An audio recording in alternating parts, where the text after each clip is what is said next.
पंत जी, आपने बड़ा एक एकाकी जीवन बिताया है, लेकिन साथ ही आपका मित्र समुदाय भी बहुत बड़ा रहा है। हाँ। दोस्तियां बनी, दोस्तियां टूटी, उनका प्यार, उनकी खलिश दोनों आपने पाई। उसके बारे में कुछ कहें। बातें मैंने तो कभी एकाकी अनुभव ही नहीं किया, आपसे सच कहता हूँ।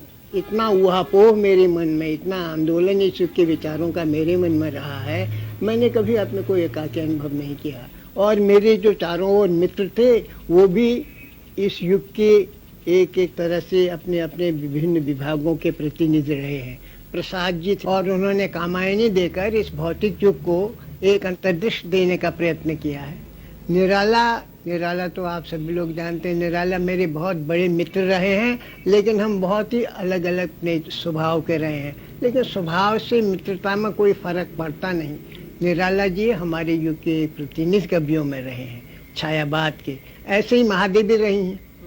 महादेवी की जो गीत भावना है वो तो अद्वितीय रही है। हम सब लोगों से मैं कहता हूँ महादेवी जी छायावाद की नवनीत रही हैं, माखन रही हैं। इतनी मिठास, इतनी वेदना उनमें है और इतना सौंदर्य बोध उनके काव्य में मिलता है। उसके बाद छायावादोत्तर कवि आते हैं। बच्चन तो मेरा बहुत ही बड़ा मित्र रहा। मैं उसके घर में इतना रहा हूँ कि बहुत ज़्यादा रहा हूँ। और वैसे छोटे मोटे मतभेद बराबर होते रहते हैं मित्रों में, लेकिन इससे हमारी मित्रता को कोई वो नहीं पड़ता। तेजी जी और बच्चन मेरे बहुत परम मित्रों में मैं मानता हूँ, सब कवियों में। नरेंद्र तो मेरा छोटा भाई सा रहा है, उसकी भी अपनी एक भावना का संसार रहा है। बच्चन, नरेंद्र, दिनकर को कौन भुला सकता। इस युग का सूर्य हूँ मैं कहता है, तो सूर्य तो दिनकर रहे ही है। तो हमारा जो युग था बात्य, उसमें एक से एक, जिन्हें अंग्रेजी में ल्यूमिनरी कहते हैं, प्रकाश केंद्र, वो रहे हैं। और इससे मैं अपने को बहुत सौभाग्यशाली मानता हूँ।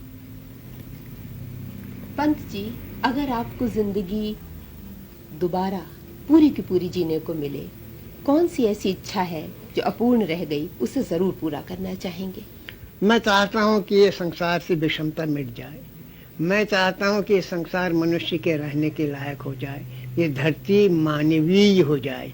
इसमें स्त्री पुरुषों का चाहे संबंध हो, चाहे पुरुष पुरुष का संबंध हो, एक इस तरह का संतुलित और इस तरह का एक सजीव संबंध बन जाए, जो हम स्वर्ग की कल्पना करते हैं वो धरती पर ही साकार हो जाए। और ये तो बिल्कुल निश्चय है, स्वर्ग और कहीं नहीं है, मनुष्य के भीतर है। उस मनुष्य को अपने भीतर के स्वर्ग को इस धरती पर प्रतिष्ठित करना है। समस्त आगे आने वाले प्रयत्न इसी ओर है। ये आज जो इतना संक्रांति का युग, इतना बदलाव दिखता है और ऐसे न्यूक्लियर वेपन्स बन रहे हैं, ये बन रहे हैं, ये बन रहे हैं, ये तो जैसे कि पतझड़ आता है ना, बसंत से पहले सब पत्ते झड़ते हैं। तो ये तो एक डिसइंटीग्रेशन, विघटन का युग है। पुराने मूल्य विघटित हो रहे हैं। पंत जी, आपके हमेशा एक खास एक विन्यास रहा है कपड़ों के बारे में, बालों के बारे में, और एक पूरी एक रूप छटा बनी रहती है पढ़ने वालों के मन में हमेशा से। ये कैसे आपने एक अपना विन्यास बनाया? क्या बतलाऊं, अगर मैं ये कह सकता हूँ, मैं तो जन्मजात हिप्पी पैदा हुआ। मैंने तो छुटपन से ही बाल रखे। नेपोलियन का चित्र देखा था जब मैं 4th क्लास में था, तब से मैंने उसके बड़े घुंघराले बाल, उसने मुझे बहुत आकर्षित किया, तो मैंने बाल रख लिए। कभी तो मैं पीछे बना। अच्छा। हाँ, और चूंकि मैं घर में सबका लाडला था, छोटा था, तो पोशाकें भी मैंने तरह तरह की पहनी है। मेरे कोट भी खास ढंग के होते थे और टाई भी मैं पहनता था और टोपी भी तरह तरह की पहनता था। मखमल के कपड़े मुझे बहुत पसंद थे, मखमल के कपड़े बहुत पहनता था मैं। लेकिन फिर ऐसा हुआ कि जब मैं साहित्यिक क्षेत्र में आया और वहाँ इलाहाबाद में एक बार द्विवेदी मेला हुआ, तो उसमें मेरे मित्रों ने मेरे गले की टाई खींच के फेंक दी। तब से मैंने सोचा कि ऐसे टूटा कोट अच्छा नहीं लगता, तो बंद गले का कोट पहनने लगा। और अब तो मैं भारतीय वृद्धावस्था में जितना सादगी हो सकती है पोशाक में, वेशभूषा में, उतना सादगी पसंद करता हूँ।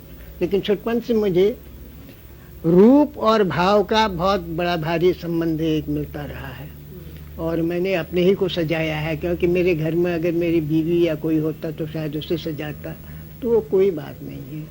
रूप का मैंने हमेशा आदर किया है और मुझे खुद अपना ही शरीर उसमें मिला, मैंने उसी को सजाया। मैं और क्या कह सकता हूँ उसमें। एक छोटी सी आपको मैं रचना भी अपनी सुना दूं, नवदृष्टि। खुल गए छंद के बंद, प्रास के रजत पाश, अब गीत मुक्त और युग वाणी बहती अयास। बन गए कलात्मक भाव जगत के रूप नाम, जीवन संघर्ष देता सुख लगता ललाम। सुंदर शिव सत्य कला के कल्पित मापमान बन गए स्थूल, जग जीवन से हो एक प्राण। मानव स्वभाव ही बन मानव आदर्श सुकर, करता अपूर्ण को पूर्ण और सुंदर को सुंदर।